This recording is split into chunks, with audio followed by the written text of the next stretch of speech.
अस्सलामुअलैकुम। Programme night addition में हम आपको खुशामदीद कहते हैं। नाज़रीन, इल्ज़ामात, सियासी चालें और एक बार फिर तब्दीली का शोर इस्लामाबाद की सियासी फ़ज़ाओं में गूंज रहा है। बात बढ़ गई है। मुल्क में सियासी कहानी अपने क्लाइमेक्स पर पहुंच चुकी है और आइंदा 48 घंटों की सियासत फ़ैसला साज हो सकती है। तहरीक अदम एतमाद की कामयाबी को लेकर अपोजिशन भरपूर एतमाद में है और तहरीक अदम एतमाद की नाकामी को लेकर हुकूमत भी बड़ी पुरएतमाद है। बज़ाहिर अपोजिशन हुकूमती अरकान को तोड़ चुकी है और असम्बली में ज़रूरत के मुताबिक अपने 172 अरकान से ज़्यादा वोट भी दावे कर रही अपोजिशन के उनके पास हैं। हुकूमत के मुनहरिफ अरकान अगर तहरीक अदम एतमाद में वोट डाल दें तो यकीनन इमरान खान हुकूमत का बचना मुश्किल हो जाएगा। अब इसके रद्द-ए-अमल में हुकूमत ने सदारती रेफरेंस के ज़रिए सुप्रीम कोर्ट से पूछ लिया है कि बताया जाए कि मुनहरिफ अरकान को सज़ा क्या होनी चाहिए और क्या ये सज़ा असम्बली में वोट डालने से पहले भी हो सकती है, क्योंकि बाद में होने वाली सज़ा शायद इमरान खान की हुकूमत के किसी काम की नहीं होगी। अब ये बात भी काबिल गौर है कि जिस पार्टी टिकट पर अरकान असम्बली वोट लेकर असम्बली में आए हैं वही अवाम के वोट उन्हीं के लीडर के ख़िलाफ़ डालकर उस हुकूमत का बिस्तर गोल कैसे किया जा सकता है। अब राजा रियाज की मिसाल ले लें, जो आजकल पीटीआई के मुनहरिफ अरकान को लीड करते हमें नज़र आते हैं। उन्होंने पाकिस्तान तहरीक इंसाफ के टिकट पर 2018 में 1,14,215 वोट लेकर मैदान मारा था, जबकि 2013 में उनके वोट सिर्फ 17,571 थे। अब एक उम्मीदवार पार्टी टिकट की मकबूलियत पर 1 लाख से ज़्यादा वोट लेता है और बाद में पार्टी से मुनहरिफ हो जाए तो क्या इसे अवामी फैसला कहा जाएगा? और क्या असल जमहूरियत इसी का नाम है? दूसरी तरफ फिर क्या ये जायज़ होगा कि एक लीडर को अवाम मुंतखब करे या पार्लियामान इसे कायदे-ए-वान बनाए और इसे किसी भी सूरत 5 साल तक निकाला ना जा सके और वही सियाह सफ़ेद का मालिक बन बैठे? आइन आजकल इन्हीं सवालों में फंसा पड़ा है और तशरीह के लिए अदालत उज़्मा का दरवाज़ा भी खटखटाया जा चुका है। अब अदालत का फैसला कुछ भी हो, लेकिन इस फैसले से पहले ही अपोजिशन मुमकिना कौमी हुकूमत बनाकर इसकी सीटें भी बांट चुकी है।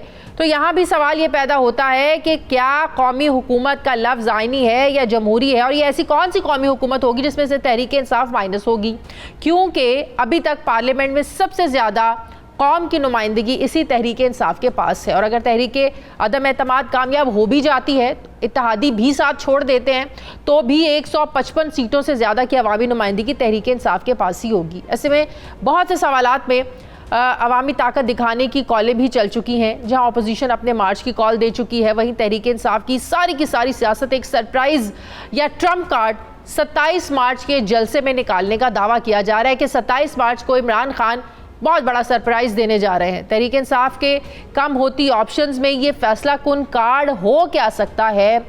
आगे आने वाली मुल्क की सियासत में क्या हो सकता है 27 ये मार्च के जलसे के बाद? मैं बात करूँगी।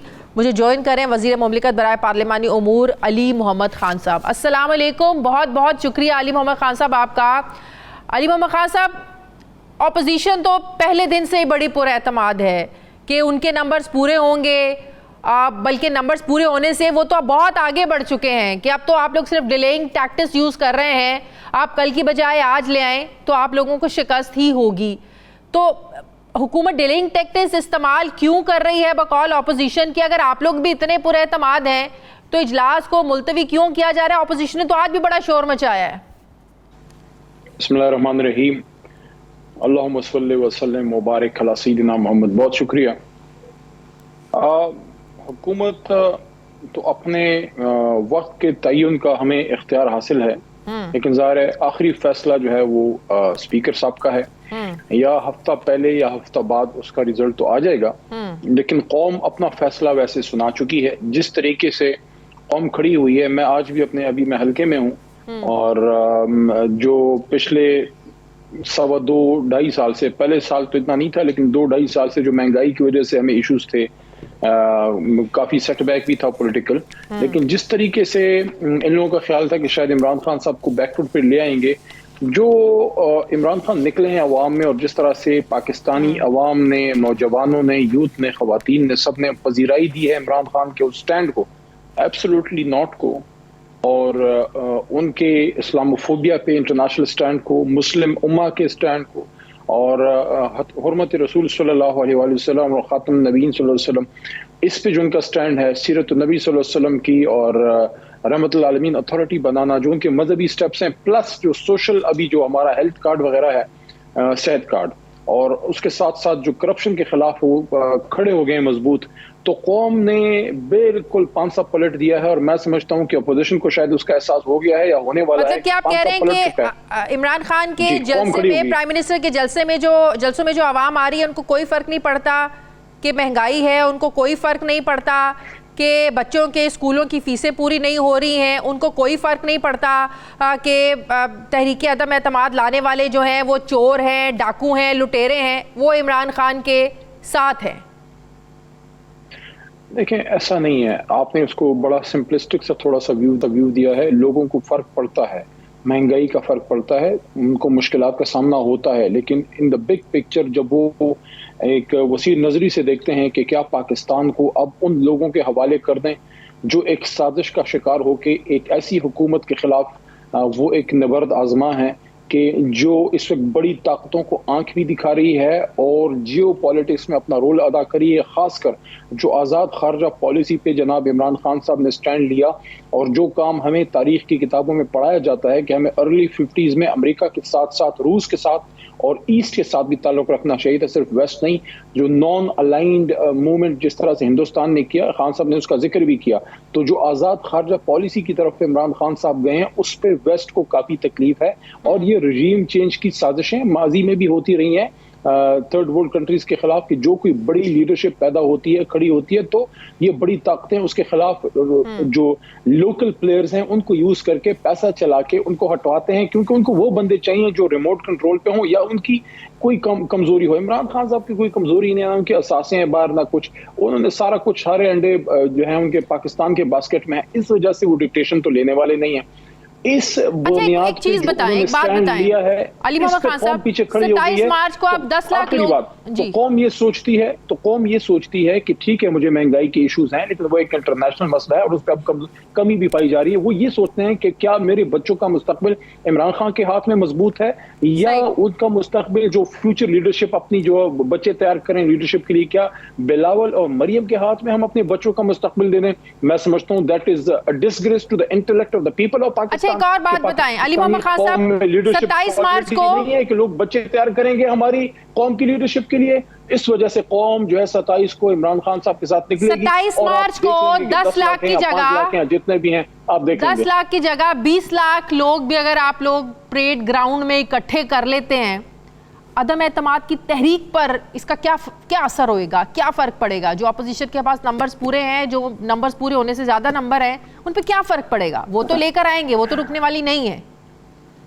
देखिए, जो सवाल आपका है वो हर कोई पूछ रहा है, बड़ा पर्टिनेंट सवाल है आपका शादिया साहिबा। उसका जवाब ये है कि जहां तक नंबर्स का पार्लियामान के अंदर ताल्लुक है, वो आज आप ये जुमे का दिन गुजरा है, जुमे का वैसी दिन पीटीआई के लिए बेहतर होता है, तो ये मेरा आप लिख लें कि नंबर्स हमारे सेफ हैं as a parliamentary affair minister. PTI के लिए बेहतर होता है तो बुरा किसके लिए होता है? उन्हीं के लिए जो स्टेटस को है, माफिया के नहीं है। माफिया के जो सारे चट्टे बट्टे हैं, जो वैसे मैंने एक बात सुनी थी कि एक सिक्के के दो रुख होते हैं। वो आपने वो देखा होगा शोले का, अमिताभ बच्चन और धर्मेंद्र का, वो एक सिक्के के दो रुख होते थे, लेकिन वो एक ही तरफ दो रुख होते थे। लेकिन अब हमने एक सिक्के के तीन रुख देख लिए हैं कि बिलावल और जो है शहबाज साहब और बिलावल साहब और मियां मौलाना साहब, एक सिक्के के तीन रुख, यानी कि ये वो लोग हैं जो हमेशा एक दूसरे के खिलाफ रहे। ये वो आपके तादीम इन सिक्कों में कहीं फिट होते हैं कि नहीं होते हैं? अब एक नुक्ते पे ये फिट है और एक नुक्ते पे वो ये है कि यार ये इमरान खान को निकालो, ये किधर से डंडा गंडा सा पकड़ के आ गया। ये एहतसाब की बात करता है, ये इंसाफ की बात करता है, ये कहता है यार एब्सोल्युटली नॉट कहूंगा, कहता है डिक्टेशन नहीं लूंगा, कहता है कि मैं अमेरिका से डिक्टेशन नहीं लूंगा, कहता है यार ये तो बड़ा गलत कर रहा है, हमें तो आपस में बाद में लड़ लेंगे, पहले इसको तो निकालो, ये तो हमारी सियासत का क्रियाक्रम कर रहा है। एक नुक्ते पे इकट्ठे हैं सारी स्टेटस को, सारी माफिया एक नुक्ते पे इकट्ठे हैं कि हमारी बच्चों की फ्यूचर लीडरशिप भी तबाह कर रहा है आदमी, ये स्टेटस को खत्म कर रहा है। ये जो खान नवाब और ये जो बड़े बड़े लैंडलॉर्ड जो 60-70 साल से हम पे हुकूमतें करें, बड़े बड़े चौधरी और वडेरे, ये पाकिस्तान कायद-ए-आज़म ने इनके लिए बनाया, ये आम आदमी का पाकिस्तान है और इमरान खान आम आदमी की जंग लड़ रहा है। किन सिक्कों में शामिल हैं? हमारे साथ है जो जुल्म के खिलाफ हमारे साथ खड़ा है, हम तो उसको सीने से लगाएंगे। जो जुल्म के खिलाफ खड़ा है, जो करप्शन के खिलाफ खड़ा है, हम तो उसको सीने से लगाएंगे। इत्तेहादियों में तो कोई खुलकर सामने नहीं आ रहा कि हुकूमत के साथ है हम और हम हुकूमत को वोट देंगे। किसने कहा है? देखिए सुने ऐवान के अंदर इंशाल्लाह नंबर गेम हमारी सेफ है, नंबर 1। नंबर 2, अगर वोट लेने की बात है तो ना सिर्फ अभी बल्कि 2013 में भी अल्लाह ताला के करम से बड़ा वोट लेके गए थे, लेकिन इस वक्त सबसे बड़ी वोट लेने वाली, सबसे बड़े सीटें लेने वाली जमात मुल्क में इस वक्त 5-6 हुकूमतें हैं। इस्लामाबाद, पेशावर, क्वेटा, लाहौर, गिलगित बल्तिस्तान और आजाद जम्मू कश्मीर, मुजफ्फराबाद, सारा इमरान खान साहब के साथ वो हाथ में ला चुका है। सिर्फ एक कराची रह गया है। ऐसे लीडर को बाहर करने का मकसद आप समझते हैं, minus Imran Khan means minus democracy. तो ये जो 27 को है वो सिर्फ ये दिखाने के लिए है कि अगर किसी का ये ख्याल था कि इमरान खान साहब तो ऐवान के अंदर तो उनके पास नंबर्स हैं लेकिन बाहर नहीं है, तो गिन लो ये बात है कि खान साहब खुद इस्तीफा नहीं देंगे। किसके साथ है? खुद इस्तीफा नहीं देंगे प्राइम मिनिस्टर। इस्तीफा या बड़ी अजीब बात करती हैं। क्या टीपू सुल्तान ने कभी इस्तीफा दिया था? तो सवाल क्या सुल्तान सलाउद्दीन अयूबी ने इस्तीफा दिया था? क्या महमूद गजनवी ने इस्तीफा दिया था? कप्तान इस्तीफा देगा? कप्तान इन सबको घर तक छोड़ के आएगा। इस्तीफा तो आप लोग नवाज शरीफ से भी मांगते थे, इस्तीफा तो उन्होंने भी नहीं दिया था, तब उनसे क्यों मांगते थे? किधर है मेरा साहब? किधर है अब? इलाज करवाने के लिए लंदन में किधर है? इलाज करवाने के लिए कैसा इलाज है? वो तो अभी तक तो लोग मरीख पे जाके इलाज करा के आ जाते हैं। अगर इलाज कराना ही मकसद है, कि मुल्क से भागना मकसद है, तो फिर उसका तो कोई इलाज नहीं। सही। क्या तहरीक अदम एतमाद पर होने वाली वोटिंग जिसके बारे में कहा जा रहा है, क्या ये बात दुरुस्त है? आप लोगों की एक हुकूमती सियासी इस हवाले से हुकूमती कमेटी की एक मीटिंग भी हुई जिसमें ये कहा गया कि इसको मज़ीद डिले किया जाए, रमज़ान तक डिले किया जाए, बाद में बजट आ जाएगा, बाद की सिचुएशन भी देखी जाएगी। क्या ये बात आप लोगों के जहन में है? क्या ये प्लानिंग का हिस्सा है कि इसको मज़ीद डिले किया जाए? देखिए, we will play by the rules, लेकिन अगर हमारा मुकाबला सियासतदानों से होता, उन लोगों से होता जो मुल्क को एक नहज पे लेके जाने वाले थे, और सिर्फ नुक्ता नज़र का फ़र्क होता, एक सियासी प्लेयर से मुकाबला होता, तो हम भी ज़रा स्ट्रेट फॉरवर्ड थोड़ा खेलते। लेकिन मुकाबला माफिया से है, मुकाबला स्टेटस को से है, तो मुकाबला उन लोगों से है जो आपके और हमारे बच्चों के ख्वाब तो इन लोगों से मुकाबला करने का एक ही हल है, इनको इसको डिले करो। उनके साथ जरा थोड़ा सा बाउंसर और रिवर्स स्विंग उनको मारनी पड़ेगी, डिले करो, थोड़े से बाउंसर मारने पड़ेंगे इनको। कब तक? ऐसे नहीं बाज आएंगे। कब तक? लातों के बूत हैं, बातों से नहीं मानेंगे। कब तक?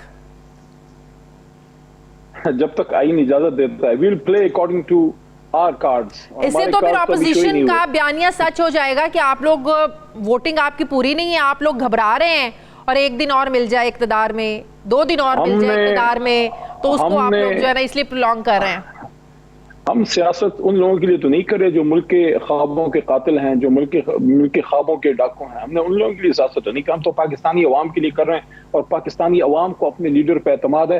वो खूब जान चुकी है ये मुस्लिम लीग नून और पीपल्स पार्टी और मौलाना फजल रहमान साहब की आपस की रल मेल की सियासत के आपस में बिल्कुल एक दूसरे की तस्वीर तक नहीं देखना चाहते, एक दूसरे को देखना तक नहीं चाहते।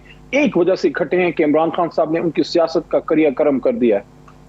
क्या ये बात दुरुस्त है कि वफाकी हुकूमत बचाने के लिए प्राइम मिनिस्टर जो है वो बुज़दार साहब की कुर्बानी जो है ना वो दे सकते हैं? यकीनन इस हवाले से फैसला हो चुका होगा, अब तो मामलात बहुत आगे बढ़ चुके हैं, वोटिंग किसी भी दिन हो सकती है। पंजाब हुकूमत के हवाले से, बुज़दार हुकूमत के हवाले से कोई फैसला हुआ है? Nobody is important, only Pakistan is important, Imran Khan is important। हमने ये 22-23 साल की जदोजहद सिर्फ इमरान खान साहब के साथ मिलकर पाकिस्तान के लिए की है। बड़े मकसद के लिए जितनी भी कुर्बानी देनी पड़ी, मेरी तो राय ये है कि वो खान साहब को देनी चाहिए। हाँ, वो खान साहब मुनासिब समझते हैं कि कब किसको रिप्लेस करना है, खान साहब मुनासिब समझते हैं। अच्छा, बड़े मकसद के लिए मतलब कि इमरान खान साहब की कुर्सी बचाने के लिए अगर बुज़दार साहब की कुर्सी चली भी जाए तो की कुर्सी नहीं है, ये इमरान खान साहब की कुर्सी नहीं है, ये 22 करोड़ अवाम की होप है, उनकी उम्मीदें हैं। ना अली अहम है, ना शाह महमूद कुरैशी साहब अहम है, ना असद उमर साहब अहम है, ना परवेज खटक साहब, ना बुज़दार साहब, ना महमूद खान साहब। अहम है तो पाकिस्तान अहम है तो इमरान खान अहम है। इसका मतलब बुज़दार साहब की कुर्बानी दी जा सकती है। बहुत बहुत शुक्रिया आपका। वो खान साहब की चॉइस है। बहुत बहुत शुक्रिया, बहुत बहुत शुक्रिया। वज़ीर मुमलिकत बराए पार्लियामेंट उमूर अली मोहम्मद खान साहब मेरे साथ हैं। मुझे ब्रेक लेनी नाज़िम, वापस आते हैं छोटे से वक्फे के बाद।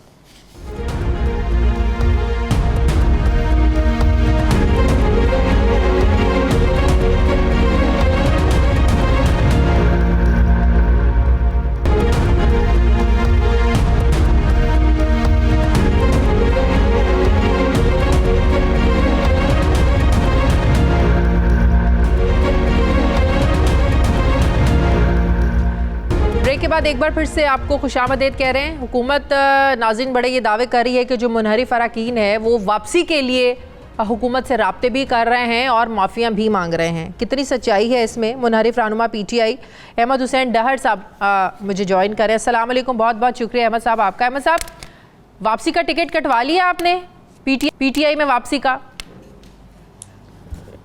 बिस्मिल्लाहिर्रहमानिर्रहीम, यका नाबुदु व यका नस्तईन। पहली बात यह है कि मैं मुनहरिफ MNA नहीं हूँ, मैं दुखी MNA हूँ। मैंने PTI कभी भी नहीं छोड़ी। मैं पिछले 3 साल पहले मैंने इस्तीफ़ा दिया था साउथ पंजाब में सेक्रेटेरिएट के इशू पे। 2 साल पहले मुझे शो कॉज नोटिस जारी किया था, मैंने करप्शन की निशानदेही की थी मुल्तान में। और 3 महीने से मैं वैसे भी ब्लैकआउट पे हूँ, मैं असम्बली भी नहीं जा रहा। मेरे 5 मुतालबे हैं उनके लिए। अभी आज मुझे इतला मिली थी कि आपके 5 मुतालबे जो हैं वो मान लिए गए हैं। I was very much happy. I went to the assembly. आज असम्बली सेशन में मैं जब गया तो मुझे किसी दोस्त के जरिए पैगाम मिला कि गवर्नमेंट जो आपके 5 मुतालबे हैं उन्होंने मान लिए हैं। तो बड़ी खुशी से मैं गया वहाँ पे। तो जब मेरी उन्हीं दोस्त से मुलाकात हुई तो उन्होंने कहा शर्त यह है कि आप, पहला मुतालबा ये है कि मैं थोड़े गरीब के मुतालबात हैं, शायद गरीब के मुतालबात को हम ज़रा कम प्रायोरिटी देते हैं। मेरा पहला मुतालबा ये है कि आटा, घी, चीनी, दाल को सब्सिडी दे के उसी रेट पे ले जाएं जो 2018 में थे। मसलन घी जो था वो उस वक्त 150 पे था, अब 550 पे है। सब्सिडी दी जा सकती है, नामुमकिन नहीं है। किसी भी इमरजेंसी के लिए पैसा निकाला जाता है तो गरीब के लिए भी निकाल सकते हैं, ये डेवलपमेंट फंड्स रोक के या दूसरे जरिए से। दूसरा मुतालबा है सिविल सेक्रेटेरिएट में इख्तियारात नहीं दिए गए। इख्तियारात वहाँ पे देंगे तो गरीबों को फ़ायदा होगा, वहाँ के आम आदमी को फ़ायदा होगा। ये इख्तियारात अपर पंजाब में है। ठीक हो गया। तीसरा, CM सेक्रेटेरिएट में करप्शन इतनी ज़्यादा है कि जितनी भी पोस्टिंग्स होती हैं उसके पैसे लिए जाते हैं। मैं खुद भी पैसे भर चुका हूँ CM सेक्रेटेरिएट में। अच्छा। चौथा जो मेरा पॉइंट है, बर्न सेंटर वहाँ पे है मुल्तान में, उसमें बच्चों को दाखिल नहीं होने दिया जा रहा। 5वां ऑप्थोमोलॉजी सेंटर, एक बिल्डिंग वहाँ पे DHQ की खाली पड़ी है, लेकिन ऑप्थोमोलॉजी सेंटर वहाँ पे कायम नहीं किया जा रहा, जिसके ऑर्डर्स भी हो चुके हैं। मेरे सिर्फ गरीब के मसाइल हैं और मैं ये चाहता हूँ कि आज मैं जब गया अपना असम्बली तो वो दोस्त मुझे मिले, उन्होंने कहा शर्त यह है कि प्राइम मिनिस्टर को आप मिले। अच्छा। तो मैंने कहा कि मैं 5 दफ़ा पहले प्राइम मिनिस्टर्स को मिल के ये सारे मनसूबे काम अपने दे चुका हूँ। आप उन्हें कहें कि पहले इनकी अप्रूवल का ऐलान करें, उसके बाद मैं उन्हें मिलूँगा। इसलिए कि अगर वो अप्रूव इसको नहीं करते तो फिर मैं जिस दिन ये अदम एतमाद होगा उस दिन मैं आवाम के मशवरे से डिसाइड करूँगा कि मैंने क्या करना है। नहीं, अब ये जो मुतालबात हैं जो नवीद आपको सुनाई जा रही है कि आपके ये 5 मुतालबात मान लिए गए हैं। अब बात यह है कि 2018 पे जो आटा, चीनी, दाल, घी इनकी कीमतें थी, ये 1-2 दिन में हुकूमत तो कर नहीं सकती, नंबर 1। नंबर 2, जो CM सेक्रेटेरिएट में करप्शन ऐलान तो कर सकती है, सुने ना, बहुत ज्यादा। तो इस बात की क्या श्योरिटी होगी कि वो आपको जो है ना वो कर देंगे? आपसे वोट तो ले लेंगे अपने हक में, लेकिन इस बात की क्या गारंटी होगी कि ये फुलफिल होंगे? ऐलान कर दें। अच्छा, आपको सिर्फ ऐलान का है कि ऐलान कर दें? अवाम के सामने ऐलान कर दें कि हम ये कर देंगे। अवाम के सामने तो ऐलान 2018 में भी बहुत किए थे ना। मुझे पता चल जाएगा कि अवाम के आगे ऐलान कर दी। इसका मतलब है जो आपका तीसरा मुतालबा CM सेक्रेटेरिएट में करप्शन ज्यादा है, ये ऐलान भी नहीं करेंगे क्योंकि गरीब के दोस्त नहीं है। पोस्टिंग ट्रांसफर के पैसे लिए जाते हैं। इसका मतलब ये मुतालिबात मानने का मतलब ये है कि ये हुकूमत ने, उन लोगों ने एडमिट किया है कि वाकई रिश्वत चलती है, पोस्टिंग ट्रांसफर के पैसे लिए जाते हैं, CM सेक्रेटेरिएट में करप्शन हो रही है। इसका मतलब है ये भी माना है उन्होंने, हुकूमत ने माना है, इसमें कोई शक नहीं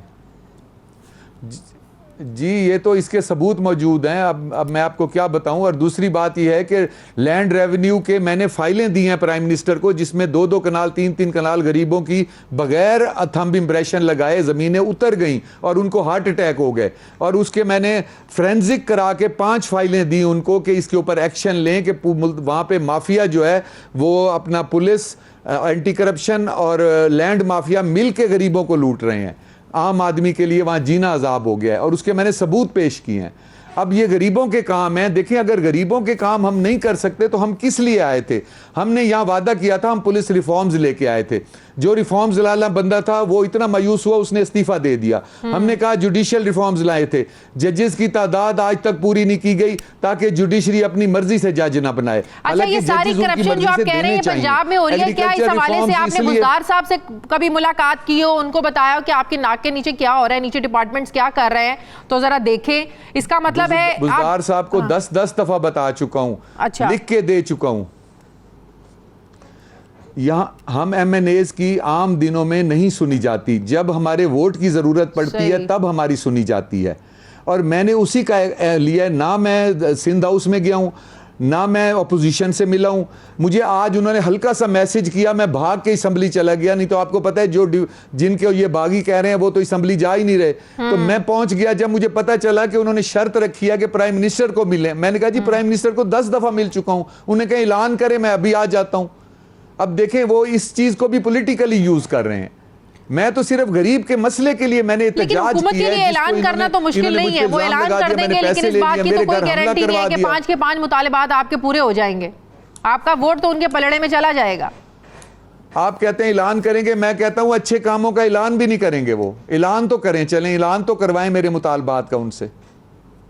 नहीं तो इस पर आप लोग को ये भी नहीं किसी की तरफ से कहा गया कि प्राइम मिनिस्टर से आप जब मिलेंगे तब वो आपको डायरेक्टली जो है ना वो इस बारे में इन्फॉर्म कर देंगे कि हम ये काम कर देंगे? आप प्राइम मिनिस्टर से क्यों नहीं मिलते हैं? डायरेक्टली मैं 5 दफ़ा मिल के 5 दफ़ा डायरेक्टली मिल के उनके हाथ में पेपर भी दे आया हूँ, सबूत भी दे आया हूँ, हर चीज़ दे आया हूँ। जब एक चीज़ दे आया हूँ तो उसको इम्प्लीमेंट करें, और जब इम्प्लीमेंट करेंगे मैं पहुँच जाऊँगा। और अगर इन्होंने उस दिन तक जब ये ना किया तो उस दिन मैं अपने भाइयों अपने दोस्तों से मशवरा करके फिर मैं अपना डिसीजन करूंगा, अपने अवाम से मशवरा करके। लेकिन 2-4 दिनों में तो इम्प्लीमेंटेशन इन सारे मुतालिबात की नहीं हो सकती ना?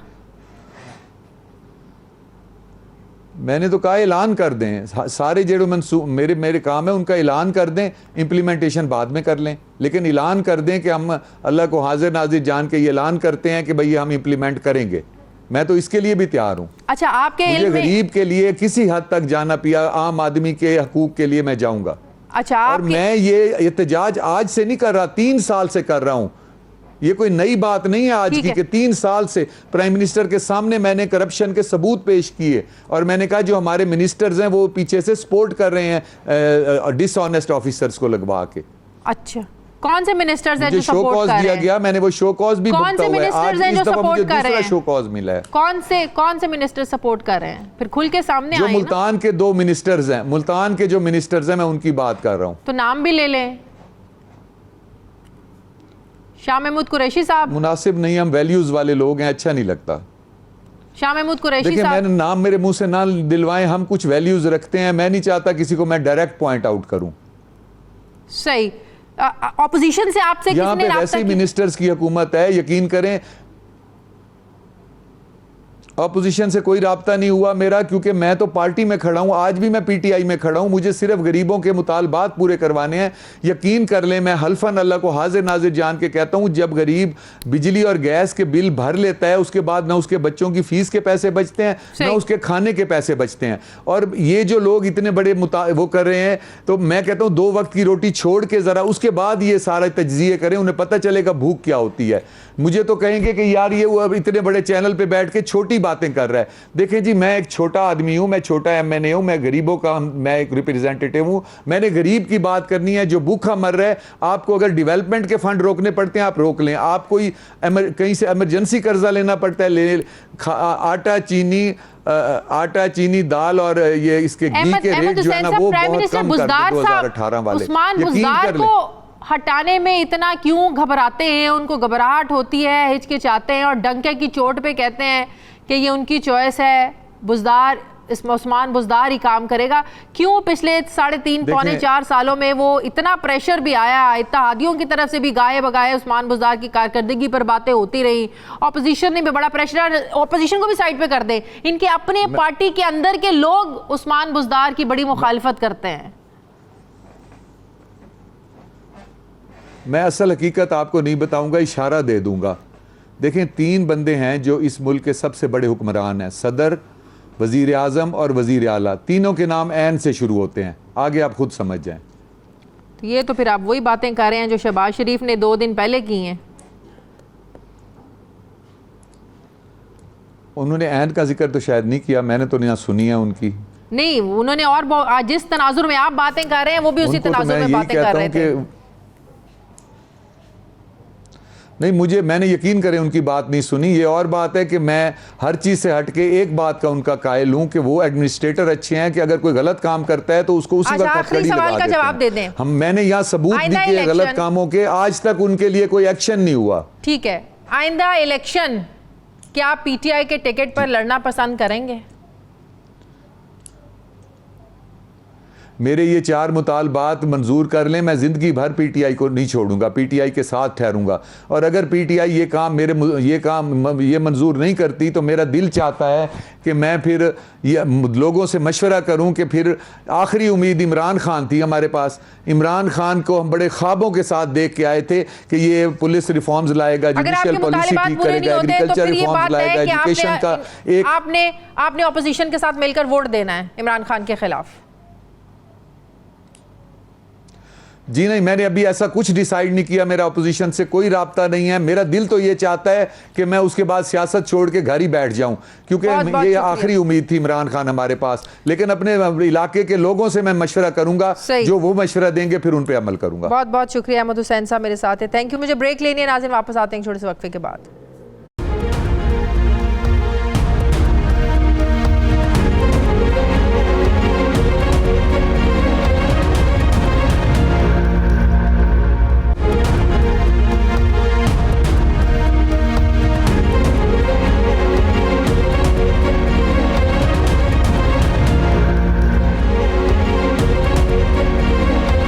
ब्रेक के बाद एक बार फिर से आपको खुशामदीद कहते हैं। पाकिस्तान पीपल्स पार्टी के सीनियर रहनुमा कमर जमान कायरा साहब मुझे ज्वाइन कर रहे हैं। अस्सलाम वालेकुम, बहुत बहुत शुक्रिया कायरा साहब आपका। कायरा साहब, ये एमक्यूएम के साथ मामलात तय होने में क्या रुकावट है? कल तक ये भी खबरें आ रही थी पीपल्स पार्टी के ज़राए की जानिब से कि मामलात तय हो गए हैं, लेकिन जब एमक्यूएम से हम बात करें तो वो कहते हैं कि तहरीरी मुआहदा है। शायद तहरीरी मुआहदा करने से शायद पाकिस्तान पीपल्स पार्टी हिचकिचा रही है। फिर दूसरी तरफ ये कहा जाता है कि मुतालबात मान लिए पाकिस्तान पीपल्स पार्टी ने, लेकिन तहरीरी मुआहदा नहीं कर रही है पाकिस्तान पीपल्स पार्टी। मैं उस सारे अमल का हिस्सा हूँ नहीं, इसलिए मुझे अपडेट का तो नहीं पता, लेकिन इन प्रिंसिपल उनकी बातें, पीपल्स पार्टी की इंटरनल बात भी यही है कि हमें उन पे एतराज़ात नहीं है, नहीं है। अगर उसकी कोई निटी ग्रिटी है, कोई छोटी मोटी, तो वो जो डिस्कशन है वो अभी मैं आपके साथ शेयर, जितनी मुझे इल्म भी है वो भी शेयर नहीं कर सकता। लेकिन ये बात बहरहाल तयशुदा है कि एमक्यूएम के जो अपने कंस्टिट्यूएंसीज के या उनके कराची और हैदराबाद के इशूज हैं, गवर्नमेंट के साथ उनकी नाराजगी या उनके काम ना होना या उनके साथ किए गए प्रॉमिसेस जो थे वो फुलफिल ना होना अपनी जगह, लेकिन इश्यूज जो है वो सिंध गवर्नमेंट के साथ है। और वो दोनों जमातें मिलके, वो कराची हो, हैदराबाद हो या ओवरऑल सिंध की सूरत हाल हो, उस पर ज़्यादा बेहतर, अगर हम इख्तलाफात को कम करते हैं तो वहाँ एक बेहतर सूरत हाल पैदा हो सकती है। ये माजी में भी ऐसा हुआ, अब भी इम्कान है। तो ये दोनों तरफ विल मौजूद है। अब अगर कुछ छोटा इशू होगा तो आजकल में सेटल हो। हुकूमत बड़ी इस बात पर वसूख से, प्राइम मिनिस्टर भी ये बात कहते हैं कि 27 मार्च के बाद सब कुछ खुलकर सामने आ जाएगा। आप लोगों को क्या लग रहा है 27 मार्च को ऐसा क्या सरप्राइज मिलने वाला है? इतने आप लोगों के दावे, इतने आप लोग जो है ना पूरा एतमाद हैं तहरीक अदम एतमाद की कामयाबी को लेकर, ऐसा क्या सरप्राइज दे सकते हैं प्राइम मिनिस्टर आप लोगों को, अपोजिशन को?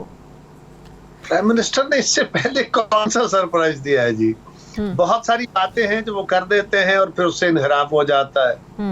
उन्होंने जितने वादे किए, वो $2 अरब का वादा था, वो 1 करोड़ नौकरियों का वादा था, वो सस्ती गैस, सस्ता तेल, सस्ती बिजली का वादा था, रोजगार आम करने का वादा था, वो पता नहीं क्या क्या ख्वाब थे, मुल्क में करप्शन के खात्मे का वादा था। किधर गए वो वादे? तो ऐसा ही एक वो लोगों को होता है ना, लास्ट होप तक लोगों को लेके आना ताकि उम्मीद लोगों की बंधी रहे। और सब कुछ जानते हैं, अच्छी तरह उनको पता है कि उनकी हुकूमत जाने के बाद उनकी जमात भी उनके हाथों से निकलनी है। बहुत सारे लोग उनसे उनकी जब हकायक खुल के सामने आएंगे, the other side of the story जब लोगों को पता चलेगी तो लोग उनसे नाला होंगे, लिहाजा वो उसको भी प्रीएम्प्ट कर रहे हैं। मुनहरिफ अरकान अगर वापस चले जाते हैं तो इत्तेहादियों के बारे में आप लोग इतने यकीन से कह सकते हैं कि वो बाजी पलट सकते हैं?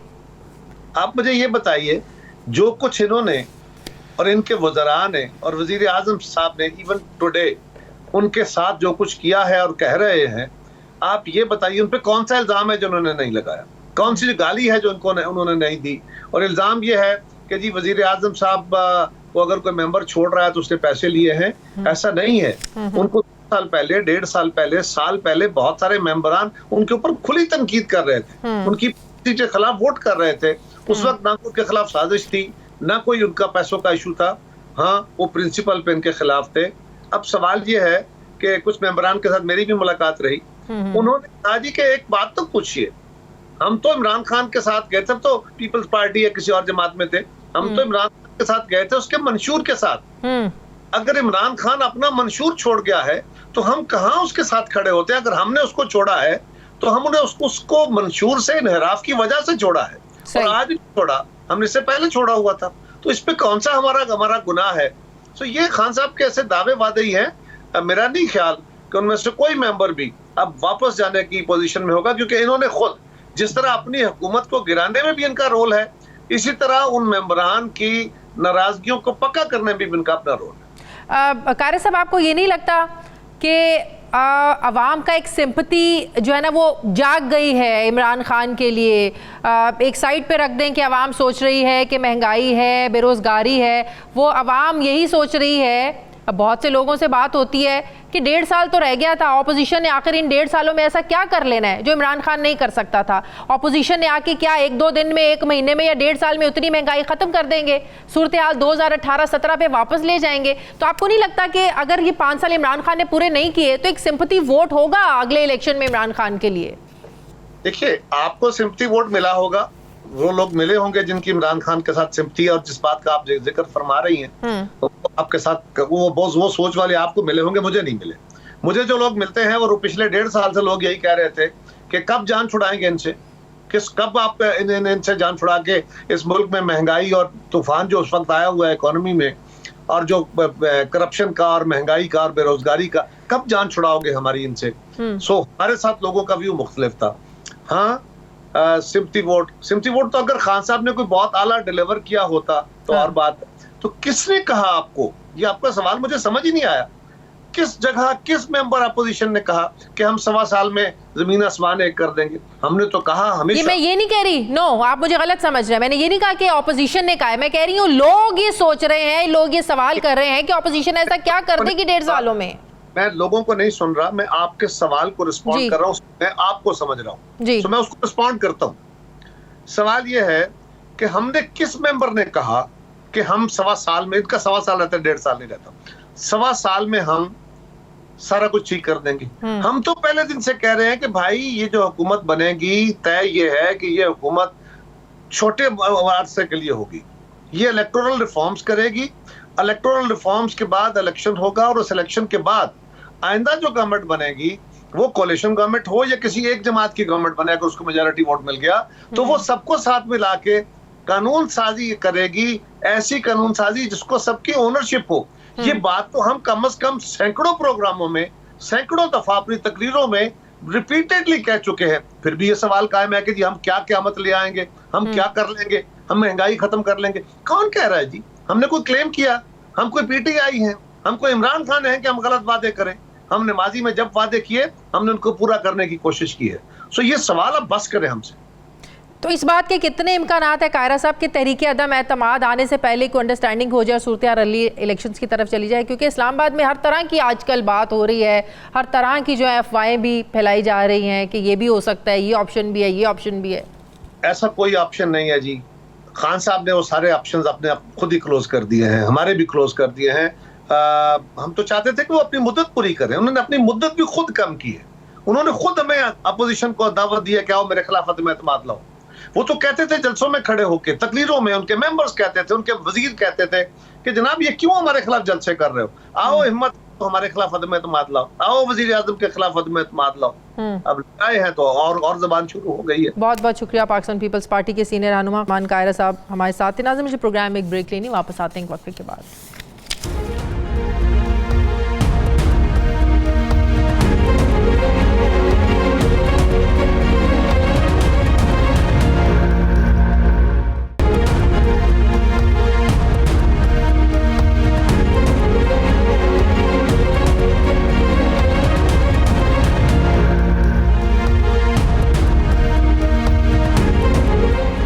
ब्रेक के बाद एक बार फिर से आपको खुशामदीद कहते हैं। सीनियर सहाफ़ी तज्ज़ियाकार इरशाद भट्टी साहब मुझे ज्वाइन करें। अस्सलाम वालेकुम, बहुत बहुत शुक्रिया। भट्टी साहब, यकीनन आपसे भी हर कोई आजकल एक ही सवाल करता है, जिसके पास भी खड़े हो जाएं एक ही सवाल होता है, तहरीक इंसाफ की हुकूमत घर जाने वाली है, तहरीक अंदम एतमाद नाकाम हो जाएगी, कामयाब हो जाएगी, इमरान खान वज़ीर आज़म रहेंगे नहीं रहेंगे, ऑपोजिशन के अपने दावे हैं, हुकूमत के अपने दावे हैं।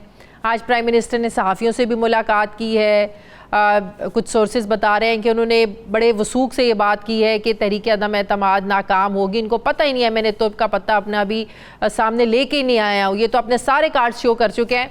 आपको क्या लगता है कि 27 मार्च जिसका बड़ा इन्होंने एक हाइप क्रिएट कर दी है कि उसमें बहुत बड़ा सरप्राइज़ देना है और उसके बाद जो है ना वो सब लोग वापस आ जाएंगे, क्या हो सकता है 27 मार्च वाले दिन?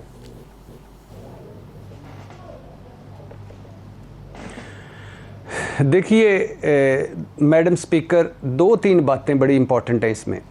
पहली बात ये है कि ये जो मैं पहले दिन से कह रहा था कि जब तहरीक अदम एतमाद पेश की और उसके बाद जब सिंध हाउस में लोटे नज़र आए तो मैं कह रहा था कि इस अपोजिशन ने मरे हुए इमरान खान को ज़िंदा कर दिया।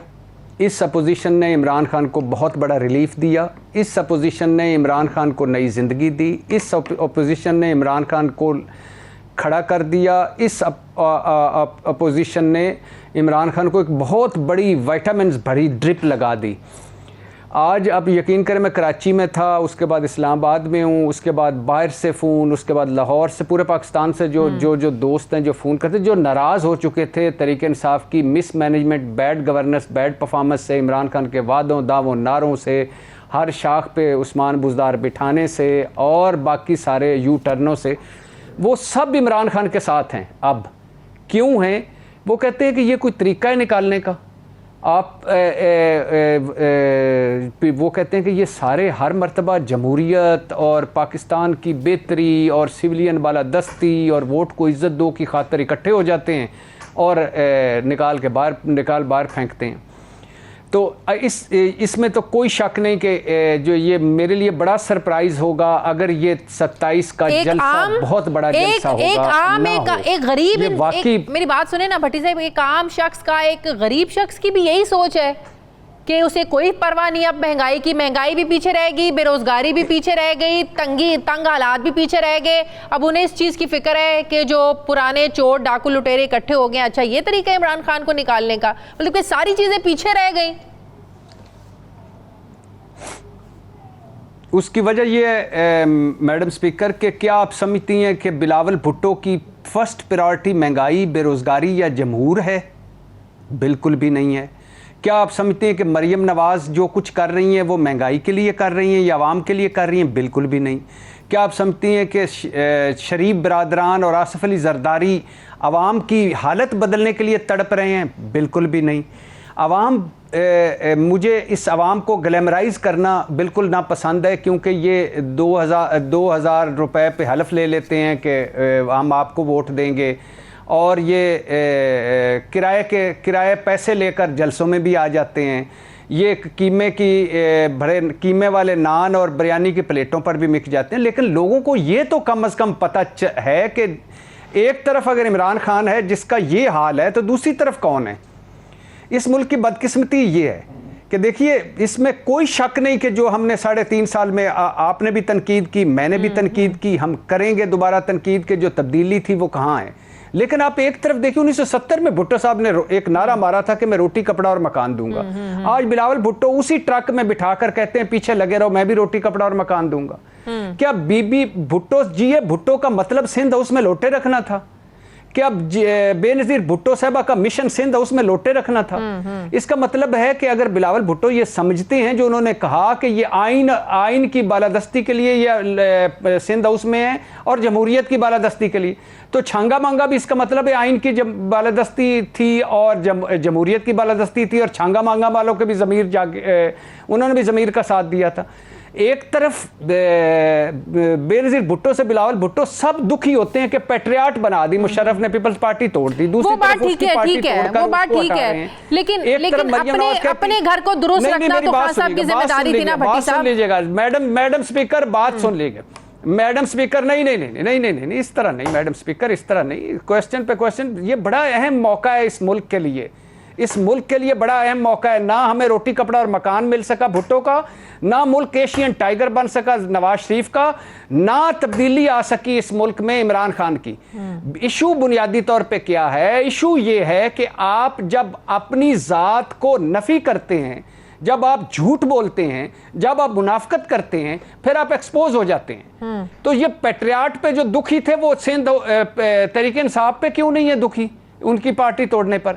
और ये आप ठीक तरीके अदम एतमाद एक आइनी और जमहूरी हक है, ये आइन और जमहूरियत इनकी है जो सिंध हाउस में थी, या ये जो छोटी छोटी 2-3 पार्टियां हैं, ये जो इब्नुल वक्त हैं और सियासी मौका शनास हैं जो हर 4 साल बाद इधर से उधर इधर हो जाते हैं, ये है आपकी जमहूरियत और ये है आपका आइन की बालादस्ती, सिविलियन बालादस्ती और वोट की इज्जत खुदा के लिए। लेकिन आप देखें नूर आलम खान देख ले, राजा रियाज, आप इन लोगों को देख ले, हम तो इनको पिछले 2-3 साल से एतराज़ात और इनके तहफ़्फ़ुज़ात ही सुनते आ रहे हैं। उस वक्त कहाँ तहरीक अदम एतमाद की बात थी, ऑपोजिशन ने ऐसा कोई इंदिया दिया था। हुकूमत को अपने घर को भी तो सुधारने की ज़रूरत थी। इन लोगों के तहफ़्फ़ुज़ात, इन लोगों की शिकायत का अजाला किया होता तो आज ये नौबत आती, इनको सुना होता। राजा रियाज साहब को वजारत मिल जाती तो राजा रियाज साहब इस तरफ ना आते। जहांगीर तरीन साहब को कोई उनके खिलाफ मनी लॉन्ड्रिंग या फ्रॉड या शुगर के केसेस ना होते तो ये ग्रुप ना बनता। बाकी रह गया नूर आलम, हमने उनकी सपोर्ट की थी, मदद की थी, हमने साथ कहा कि वो सही बात कर रहा है कि महंगाई ख़त्म होनी चाहिए, बेरोज़गारी ख़त्म होनी चाहिए। लेकिन मैडम शेख मैं कह रहा हूँ माजरत के साथ, आप अपने प्रोग्राम के एंकर का जिक्र ना करें बार-बार। बुनियादी तौर पे इशू क्या है? नहीं, मैं माजरत चाहता हूँ, माजरत कर ली, अब क्या करूँ मैं? अच्छा, उसके ये ठीक कह रही हैं आप। मैं तो इस हक में हूँ कि पार्टियों में बादशाहत नहीं होनी चाहिए, गुलामी नहीं होनी चाहिए, खड़े होकर बात करनी चाहिए, अपने ज़बान जो दिल की बात है वो ज़बान पे लानी चाहिए। लेकिन मैं इस हक में नहीं हूँ कि आप नून लीग की टिकटों की खातर, मुबैना तौर पर पैसों की खातर, मुबैना तौर पर ओहदों की खातर या अपने हलके की सियासत की खातर हमें बेचें। मैं इस हक में नहीं हूँ।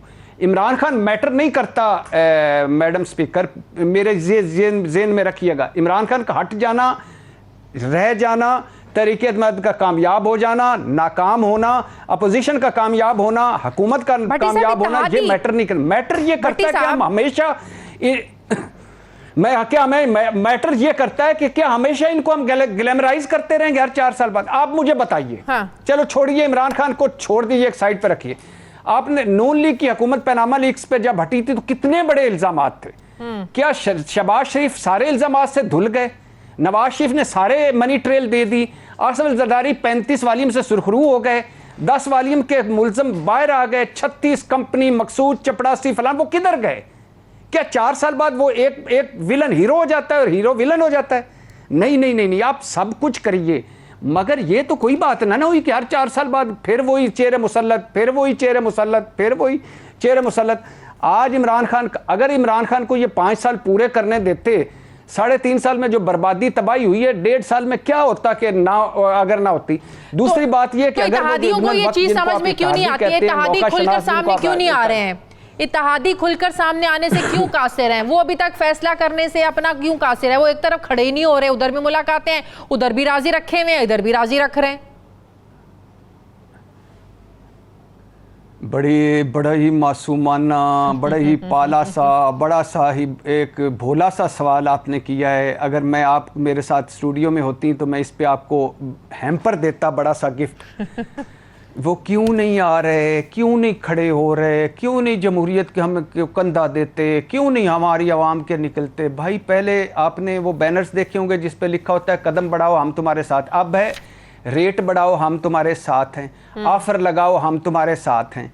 ये इब्नुल वक्त लोग हैं। हमारी सियासत का डीएनए खराब है। सियासत को इज्जत, ऑनर या डिग्निटी के लिए थोड़ी की जाती है। ये करते हैं कि साडा की फायदा है, साडे वाले तक सजना।